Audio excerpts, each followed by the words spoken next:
नमस्ते my dear students, आप लोगों का हिंदी की इस क्लास में स्वागत है। बीए पार्ट सेकंड के सेकंड पेपर में अभी हम पढ़ रहे हैं एकांकी हरी घास पर घंटे भर। सुरेंद्र वर्मा द्वारा रचित ये एकांकी है। हमने पूर्व में इसकी चर्चा की थी कि इस एकांकी में 3 परिवार हैं, 3 कपल हैं। एक नवविवाहित पति पत्नी, युवा जोड़ा, एक प्रौढ़ जोड़ा और एक वृद्ध जोड़ा। इन तीनों की अलग अलग बातचीत दिखाई जा रही है। एक पार्क के 3 अलग अलग हिस्से में तीनों बैठे हुए हैं। तीनों की बातचीत अलग अलग विषयों पर है। तीनों की प्राथमिकताएं भाषा, संवाद, विचारधारा, सब पर प्रकाश इस एकांकी के माध्यम से डाला गया है। अब जो युवक युवती है उनकी बात चल रही थी। उसके बाद वृद्ध पति पत्नी ने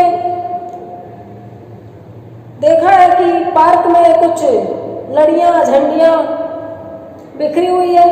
इस बीच में पहले प्रौढ़ पति पत्नी की चाय पत्ती, दाल और उनकी मकान बदलने की जो पेशकश है वो देखी गई है। वृद्ध और वृद्धा में बातचीत चल रही है। वृद्धा कहती है, बहू कह रही थी कि ऐसा कोई कानून बनने वाला है जिससे मकान किराएदारों के ही हो जाएंगे। वृद्ध इस बात पे मुस्कुरा के रह जाता है। वृद्धा आत्मलीन यानी अपने आप में बड़बड़ा रही है, धीरे धीरे खुद बोल रही है, बड़बड़ा भी नहीं, धीरे धीरे। मैंने अच्छा किया जो बहू की बात मानकर इंदिरा गांधी को वोट दिया, तुम भी चले जाते तो। इसके बहू ने कहा होगा इंदिरा गांधी को वोट देना। बहुत पुराना एकांकी है ये, और इसने बहू की बात मान ली होगी और कह रही है कि तुम भी चले जाते तो अच्छा रहता। वृद्ध गहरी सांस लेकर कहता है, आलम पसे मरगे माँ चे दरिया चे सहा। एकदम धीरे धीरे फारसी में बोलते हैं। वृद्धा सचेत होकर, वृद्धा एकदम से हाँ चेता मैं एक बोलती, ये निगोड़ी फारसी में क्या बोल गए फिर तुम। वृद्ध कहता है, किसी शायर का मिसरा है कि हमारे मरने के बाद दुनिया चाहे समुंदर में रहे चाहे रेगिस्तान, को नृप हो हमें कहानी वाली सोच यहाँ पर ये है कि बूढ़ा हो गया हूँ, कुछ ही दिन में मरने वाला हूँ। अब मेरे बाद मकान अपने हो कि किराए के हो, कि इंदिरा गांधी को देना है कि किसको देना है, हम तो अब अगले घर जाने वाले हैं। तो किसी शायर का मिसरा है, शेर की एक पंक्ति कि हमारे मरने के बाद दुनिया में चाहे समंदर रहे चाहे रेगिस्तान। वो भी तराग हो चुका है, ऊपर उठ चुका है इन चीजों से, ऐसा दिखाया गया है चीजों को लेकर। नेपथ्य से ताजी मूंगफली, गर्मा गर्म मूंगफली का स्वर गूंजता है। बोलने में और लिखने में चीजें अलग होती हैं, लेकिन लेखक ने, कांकीकार ने वही लिखा है जो वो लड़का बोल रहा है। जैसे फांसी कहानी पढ़ा रही थी फर्स्ट ईयर में, तो हनुमान नाम आया है कुली के नाम से जो मुख्य पात्र है। हिंदी में हम हनुमान लिखते हैं और कहानी में हनुमान था। इसी तरह हम लोग मूंगफली को मूंगफली, राजस्थान में मूंगफली बोलते हैं। इस एकांकी में मूंगफली बेचने वाला मूंगफली बेच रहा है। 2 बार मूंग है, ग नहीं है, वही उन्होंने यहाँ लिखा है। फेरी वाला लड़का कागज में लपेटे मूंगफली 15 पैसे की एक पुड़िया ताजी मूंगफली, गर्मा गर्म मूंगफली आकर के वृद्ध और वृद्धा के सामने ठिठकता है। बेचता बेचता ग्राहक के सामने तो ठिठकेगा ही। वृद्ध कहता, नहीं चाहिए भाई, जब दाती नहीं है तो। बूढ़े बूढ़ी हैं दोनों, खाया तो जाता नहीं, चबता नहीं, खजता नहीं जिसको कहते हैं। लड़का पुकार लगाते हुए स्त्री पुरुष के सामने रुकता है। लड़का वहां से चला गया, स्त्री पुरुष के पास में रुका। अब उन बेचारे के तो महंगाई के जमाने में एक एक पैसे की बचत करनी है, प्रेस खराब है, बिजली बिल ज्यादा आया है, उनके सामने भी रुका। अब वो लड़का लड़की के सामने से गुजरा, कहता है निकाल लूँ एक पुड़िया साहब, क्षणिक विराम, फिर युवक संकेत से अरे मूंगफली। बिहार साइड में ये आदत है कि जो जिस चीज को लेके बेच रहा हो उसको उस नाम से पुकार लेते। जैसे किसी के पास आम की टोकरी है, ए आम, ए केला, ए लीची, इसी तरह से लड़के को आवाज लगाता है मूंगफली। युवक युवती ने आवाज लगाई है, वृद्धा ने नहीं खाया, अधेड़ पुरुष स्त्री ने भी नहीं लिया। लड़का आया, लपक कर निकट आता है, युवक 2 पुड़िया लेता है, पैसे देता है। अगले संवाद के बीच पुकार लगाने के मुंह का विनय के साथ लड़के का प्रस्थान। ब्रैकेट में से इसलिए लिखा है ताकि जो मूंगफली बेचने वाले का विनय करेगा वो आगे मूंगफली बेचने की एक्टिंग करता हुआ निकल जाएगा, कैमरे में उसकी आवाज नहीं आएगी, उसके एक्शन दिखेंगे। युवक युवती के पास अभी बचत करने का कोई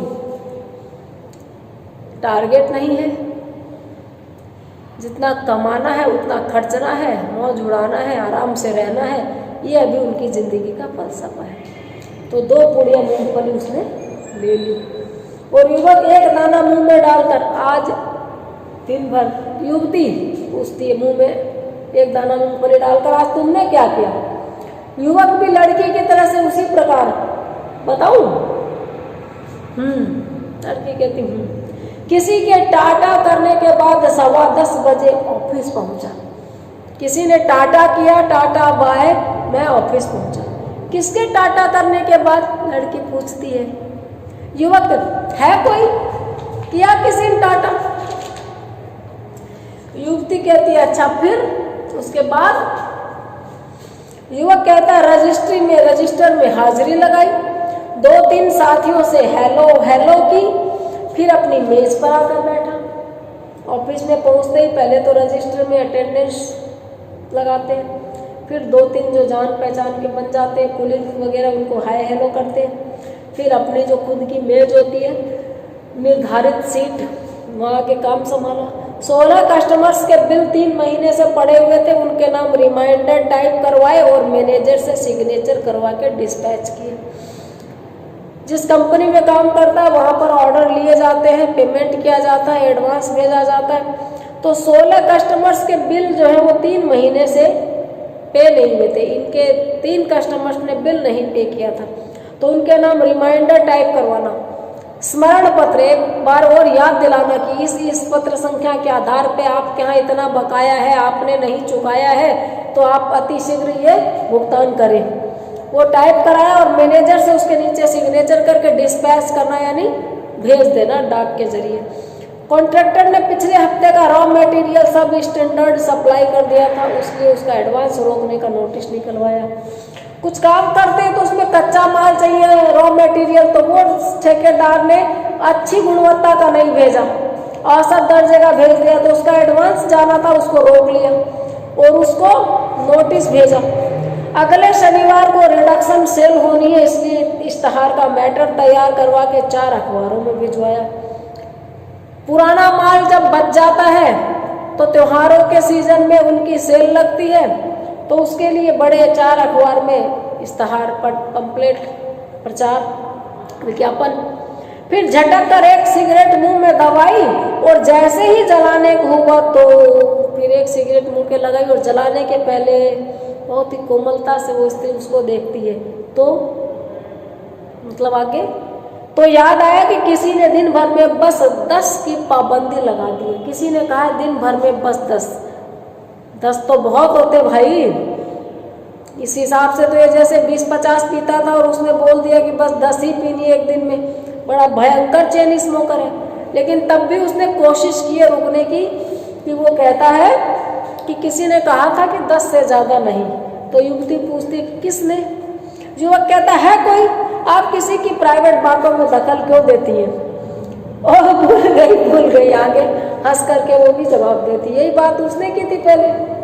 5 मिनट बाद सिर में कुछ दर्द महसूस हुआ, थोड़ा टेम्परेचर। जैसे ही वो ये कहता है, इतने देर टेम्परेचर बोलते युवती उसका माथा छू के देख लेती है।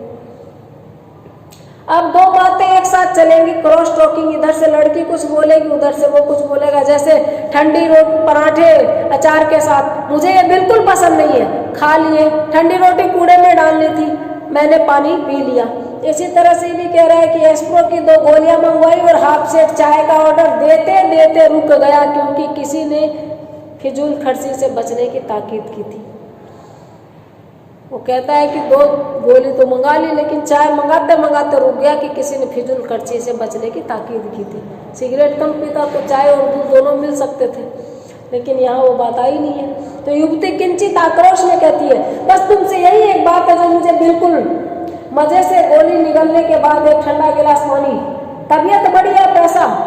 वो उधर कह रहा है कि पहले तो आप पानी पी के टेबलेट लेके पानी पी लिया, इधर ये साथ नहीं बोल रही है कि तबीयत बढ़ी है कि पैसा, मुझे बात पसंद नहीं।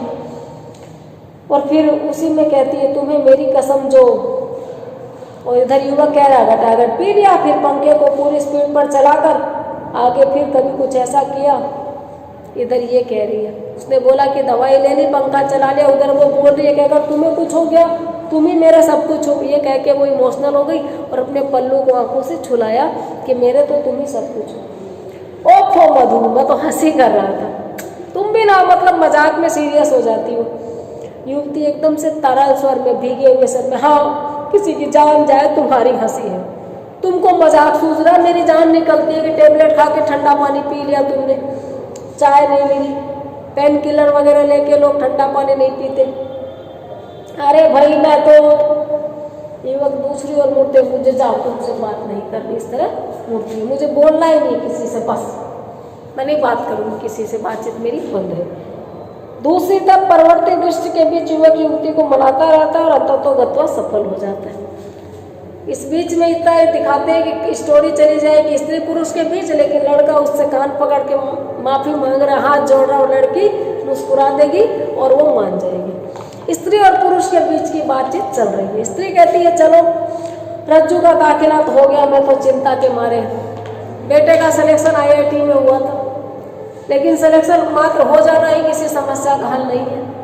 असली समस्या तो तब शुरू होती है जब बढ़िया कॉलेज नहीं मिल रहा हो, कॉलेज की उधेड़-बुन में लगे हो, फिर फीस, एजुकेशन लोन, उसके आने जाने का खर्चा, वहाँ रहने का खर्चा, 1000 तरह की और समस्याएं साथ में चलती रहती है। तो कहती है कि चलो भाई रज्जू का दाखिला हो गया, मैं तो चिंता के मारे। आगे वो डॉट डॉट डॉट है, यानी बीच में पति बात काट के बोलता है, हो तो गया पर IIT का बोझ उठाना कुछ मामूली बात नहीं है, फिर साथ में 3 और बच्चों की पढ़ाई। हो तो गया दाखिला, लेकिन IIT का खर्चा उठाना मामूली बात नहीं है, और 3 बच्चे और हैं जिनकी भी पढ़ाई का खर्चा है, सो तो है ही। और मुश्किल ये है कि सभी ऊंचे क्लासों में आते जाएंगे। मुश्किल की बात यह है कि कोई भी बच्चा छोटी क्लास में नहीं है, सब बढ़ते बच्चे हैं, सब एक के बाद एक ऊंची क्लास में जाएंगे। रज्जू का तो खैर 5 साल का सिलसिला ही हो गया, रज्जू का तो 5 साल का सिलसिला हो गया, यानी 5 साल उसको तो IIT में ही रहना है, और उसका खर्चा बंधा हुआ है, फिक्स है, वो तो उसको तो देना ही होगा। अगले साल आशा BA पास कर लेगी, फिर त्योरस प्रकाश हायर सेकेंडरी कर लेगा, और गुड्डी जूनियर से सीनियर स्कूल में आ जाएगी। बाकी बच्चे भी बढ़ती उम्र के हैं, बेटी की BA हो जाएगी, एक बेटा हायर सेकेंडरी 12वीं कर लेगा, और जो गुड्डी छोटी बेटी है वो 11वीं से 12वीं में आ जाएगी।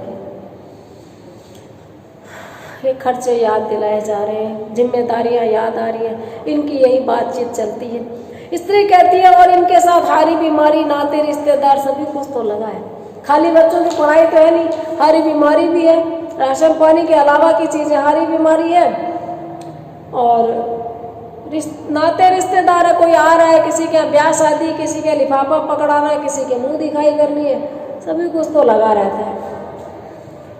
हाँ, रज्जू की माँ बड़े कठिन है ये 5-6 साल, लंबी सांस लेकर ये कहता है बहुत कठिन है 5-6 साल। थोड़ा सा विराम है, फिर स्त्री कहती है सुनो, पुरुष जवाब देता है अगले साल आशा की कुछ नौकरी वोकरी ना हो जाए, अब तो सभी लड़कियां करने लगी हैं। कहती है कि अगले साल आशा की कोई नौकरी लग जाए, तो देखो आजकल तो सब लड़कियां करने लगी हैं। तनिक ठहर कर विचार पूर्वक कहता है हाँ करने तो लगी, नौकरी तो आजकल करने लगी, थोड़ा सहारा हो जाएगा। फिर अभी ब्याह की कोई भी जल्दी नहीं है, 18वां ही तो लगा है, पर बात यह है कि करेगी क्या। मौसी की रश्मि तो किसी स्कूल में पढ़ाती है ना। बात चलती है लड़कियों की शादी ब्याह की भी, और अगर कोई लड़की रिश्तेदारी में नौकरी लगी हो तो ये भी कि अपने मौसी की बेटी वहाँ लगी है ना, बुआ की उधर, तो वो कहती है कि थोड़ा सहारा हो जाएगा घर में अगर आशा की नौकरी लग गई तो। और दूसरी बात 18वां लगाई है, अभी शादी की जल्दी है नहीं, लेकिन दूसरी बात ये भी है कि वो करेगी क्या, कौन सी नौकरी उसको करनी सही रहेगी। फिर उसको एग्जाम्पल में याद आती है मौसी की बेटी रश्मि, दोनों में से किसी की भी मौसी होगी, वो पति पत्नी में से, या हो सकता लड़की की मौसी हो, इसकी बहन हो गई, फिर कजिन, स्कूल में पढ़ाती है। तो पुरुष कहता है लेकिन उसके लिए ट्रेंड होना चाहिए, पढ़ाने के लिए ट्रेंड होना चाहिए। कॉलेज के लिए जैसे नेट पीएचडी होती है, उसी तरीके से स्कूल के लिए बीएड की डिग्री मान्य होती है, यानी 1 साल फिर बीएड में लगेगा, और यहाँ तो एडमिशन ही होना बड़ा मुश्किल है। कोई टाइम में बीएड बड़े मुश्किल से होते थे, गिने चुने कॉलेज थे देश में। कहता है कि उसके लिए तो डिग्री चाहिए बीएड की, यानी 1 साल फिर बीएड और कराओ, और उसमें तो बहुत मुश्किल है। तो किसी दफ्तर फिर कोई ऑफिस का काम वगैरह, हाँ, ऑफिस कीपिंग टाइप व शॉर्ट हैंड के कोर्स होते हैं 3-1 महीने के। ऑफिस कीपिंग, ऑफिस में काम करना क्लर्क के साथ, बाबुओं के साथ, वहाँ उनके 3 महीने के कोर्स होते हैं, शॉर्ट हैंड और टाइपिंग वगैरह, और उनकी क्लास शाम को भी लगती है और नौकरी भी जल्दी मिल जाती है। 3 महीने का कोर्स है, शाम को भी कर सकते हैं, कॉलेज की पढ़ाई भी डिस्टर्ब नहीं होगी और नौकरी फिर जल्दी मिल जाती है।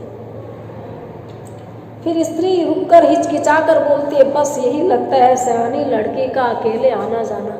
देखिए ये कितनी बड़ी समस्या है।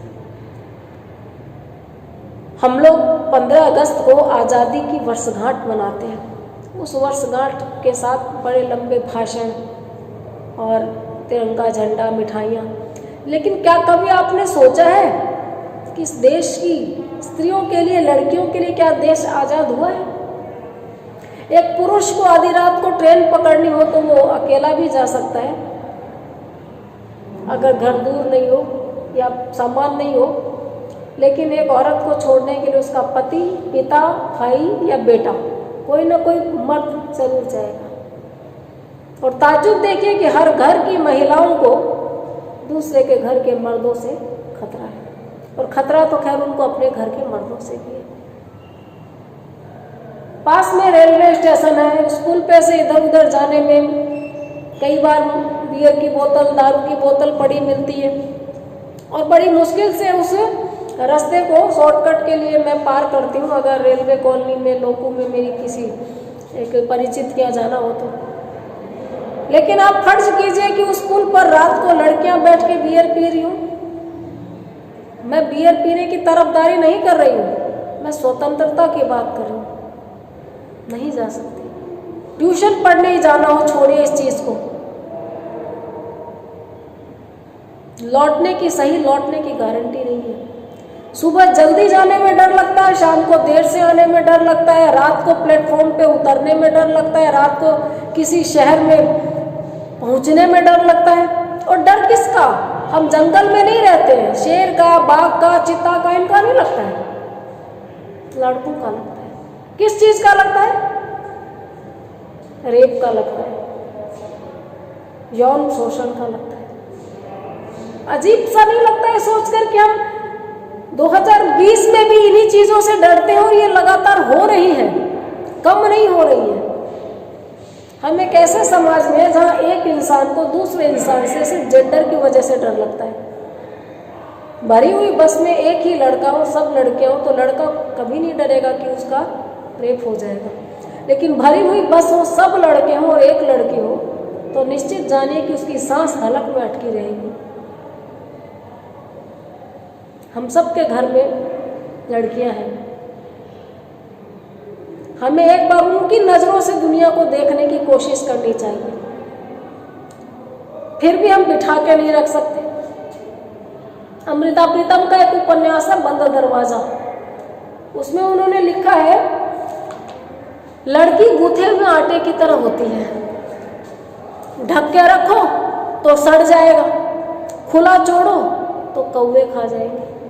यानी उसको सभ्यता से, संस्कृति से बंद, सिर्फ छेड़खानी ना हो जाए, कोई तंग ना कर दे, उसको घर ही घर में रखो तो पढ़ेगी लिखेगी नहीं, दुनियादारी नहीं सीखेगी, कुछ नहीं समझेगी। और आने जाने दो तो नोच लेंगे। बहुत आश्चर्य होता है जब सुरक्षित संभल करके एक लंबी उम्र हम निकाल देते हैं और हर लड़की बाय चांस सुरक्षित है, अपनी वजह से सुरक्षित नहीं है। उसके साथ जो लोग सफ़र कर रहे हैं, उसके साथ जो मर्द हैं इस दुनिया में, जिन लोगों से उसका रोज का पाला पड़ता है, उन्होंने नहीं किया इसलिए वो बच गई। यानी रेपिस्ट होना या नहीं होना लड़कियों के बस की बात नहीं है, उनके हाथ की बात नहीं, उनके नियंत्रण की बात नहीं है। ये सीधा सीधा पुरुषों के नियंत्रण की बात है कि वो अपने को रेपिस्ट बनाए या न बनाए। वो इस दुनिया में अपने साथ की लड़कियों को, महिलाओं को, बेटियों को, बहनों को, देखिए बेटी और बहन तो वो अपने घर के लिए होती है, बाकी वो नागरिक है, इंसान है। तो एक इंसान की तरह से दूसरे इंसान को वो सुख से चैन से रहने दे कि नहीं, एक अच्छा इंसान खुद को साबित करे कि नहीं, ये एक बहुत बड़ी जिम्मेदारी खुद पुरुषों की है। ये बहुत बड़ा रेस्पॉन्सिबिलिटी बहुत बड़ी उनकी है कि वो अपने को इंसान बनाए रखे, अपने को अच्छा इंसान बनाए रखे और दूसरे को शोषित होने से रोक ले, अपने ही जरिए कम से कम, औरों से तो नहीं। तो यहाँ पर वो डर रहा है, डर रही है कि क्या करे, सयानी लड़की है और अकेली काम करने जाएगी। अभी देखिए काम करने गए भी नहीं है, पहले ही डर लग रहा है, क्योंकि ये फैक्ट है, ये सच है, कल्पना नहीं है। पुरुष कहता है लेकिन क्या किया जाए रज्जू की माँ, मन पक्का करना ही पड़ेगा। थोड़ा तजुर्बा हो जाए उसे तो आगे चलकर मेरे ऑफिस में भी गुंजाइश हो सकती है, पर ऐसे घर तो बिठा के नहीं रख सकते, मन को पक्का करना पड़ेगा। और इस तरह से उसको थोड़ा तजुर्बा हो जाएगा दूसरे ऑफिस में, दूसरी जगह काम करने का, तो फिर मेरी ऑफिस में मैं उसके लिए बात कर लूँगा, चला लूँगा और हम बाप बेटी एक ऑफिस में काम कर लेंगे। लेकिन पहले उसके लिए उसको थोड़ा अनुभव जुटाना पड़ेगा। आज हम लोग इतना ही करेंगे, आगे दृश्य चेंज होता है, वृद्ध पति पत्नी की बातचीत होगी, वो लोग क्या बातचीत करते हैं ये हम देखेंगे नेक्स्ट वीडियो में। तब तक बने रहिए, अपना ख्याल रखिए।